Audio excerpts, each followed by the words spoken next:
درود. خیلی خوش اومدین به یکی دیگه ویدیوهایی رو با آگاه. خیلی دلم میخواد امروز راجع به توماج صالحی حرف بزنیم. کسی که مدت زیادی آهنگای زیادی علیه جمهوری اسلامی خوند و واقعا میشه به اونا اتکا کرد برای اینکه کاراکتر این آدم رو برای مدت زیادی بشناسیم. از نظر من آدم یکی از افراد اولیه‌ای بود که اومد سپاه و کوبید، خامنه‌ای رو کوبید و مستقیم به اونا اشاره میکرد. اما یک چیزی این وسط تغییر کرد. اونم اون موقعی بود که این آدم بازداشت شد. به نظرم بعد از اون کلا کاراکتر این آدم تغییر کرد. من نمیتونم مطمئن باشم و حتی نمیتونم بگم قبلش آیا این آدم جمهوری اسلامی بود یا نه، اما به هر حال با ما نبود. ما به عنوان یک مردمی که ملیگران، مردمی که به کشور خودشون اهمیت میدن، مردمی که خودشون رو با هویتشون میشناسن، مثل خیلی از چپی‌های دیگه، مثل خیلی از مجاهدها که اصلا براشون کشور، وطن، میهن مفهومی نداره، براشون ایران و حتی پدرمون کوروش و بزرگ مفهومی نداره، اشکالی نداره. حالا هستن افرادی که به کشورشون اهمیت نمیدن، اما اون جایی ما دوچار مشکل بزرگ میشیم که این آدم مستقیما میاد با جمهوری اسلامی همکاری میکنه و این واضحه که این آدم امروز داره این کارو میکنه. تو تایمی که توماج صالحی داره سعی میکنه حاشیه سازی بکنه، از اون طرف جمهوری اسلامی داره سعی میکنه که افرادش رو بیاره داخل خیابون که پول پاشی بکنن، وحدت رو بخوان به هم بزنن و این جلوی این اتحاد رو بگیرن. اتحادی که از سرتاسر ایران در هر جای تاریخی که میشد مردم رفتن و ای ایران رو خوندن یا حتی گفتن که پهلوی برمیگرده. اینا نکاتی که مستقیم مردمش اشاره کردن و من خودم البته بخشی از این مردم میدونم و این برای من خیلی افتخار بزرگه.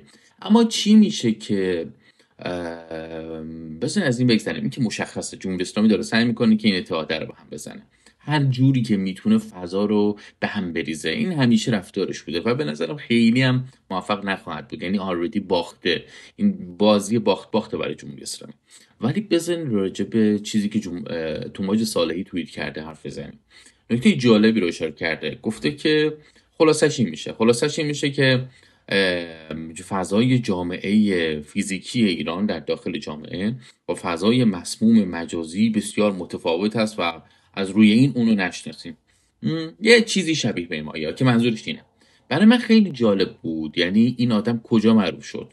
تو میدون شهیاد، میدون آزادی، تو میدون ونک، میدون کجا؟ کدوم خیابون پهلوی ولیعصر؟ کدوم خیابون آدم معروف شد؟ یعنی چطور بود که در کدوم فضای فیزیکی توماج صالحی به شهرت رسید؟ سوال خوبیه نه؟ توماج صالحی در فضای مجازی، در فضای آنلاین خودش رو معرفی کرد. کی این آدم میشناخت؟ هیچکس. آهنگ داد، توییت زد، حرف زد و مردم بهش با این توییت هایی که داشت اعتماد کردن، تک به تک ارتباط برقرار شد و این فضا شکل گرفت.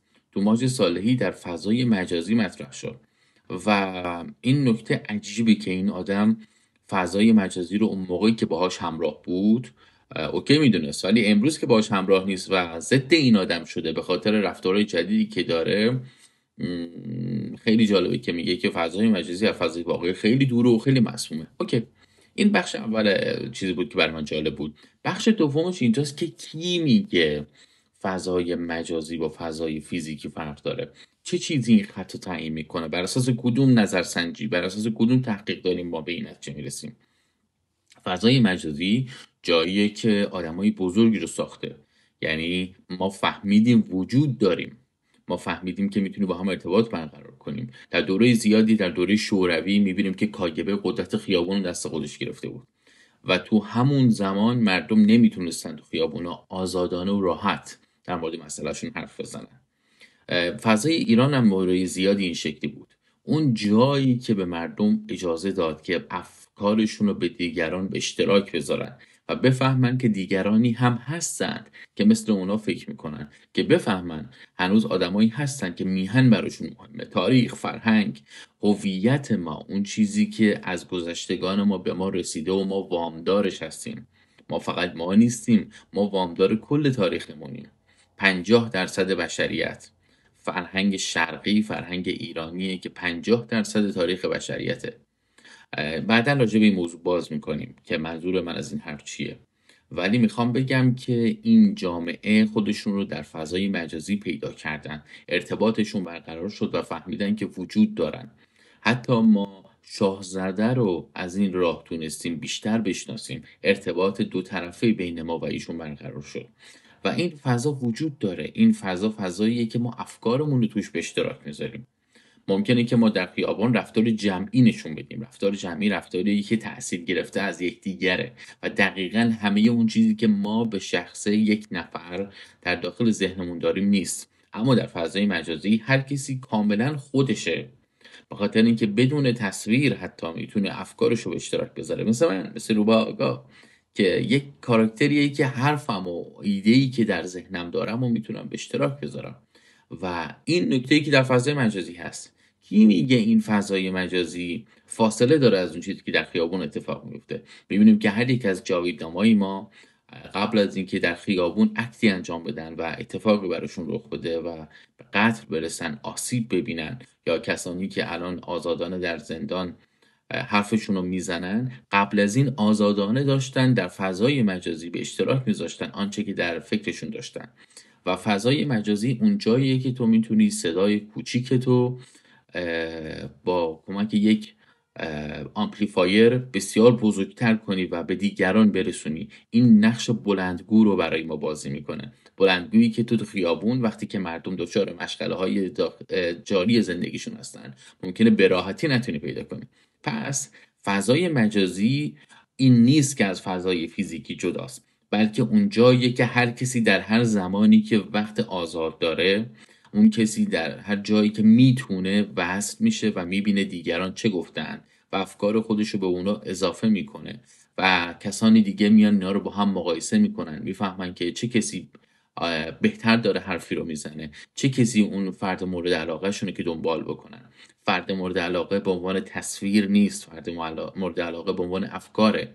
ما با افکارمون هویتمون رو میسازیم و این چیزیه که به نظر من تو موج صالحی در نظر نگرفته. خب طبیعی هم هستش، تو وقتی که برای یک ارگان کار میکنی خیلی سخته که بخوای فکر کنی، چون فکر تو هم درگیر اون ارگانه و اون ارگانه که داره فکر تو رو مدیریت میکنه. بچهای اطلاعات کمکاری کردین، دیدم که تعداد لایک های تو موج صالحی کمتر از تعداد لایک های کسایی که دارن براش کامنت میذارن. بابا زایس، بالا زایس، فکری بکنید دوستان، مسئولین، دوستان زیبای اطلاعاتی. سپاسگزارم.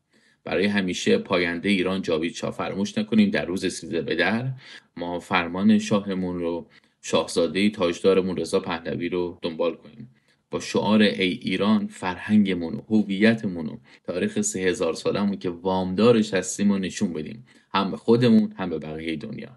دم شما گرم. نوروز مبارک. جاوید شاه.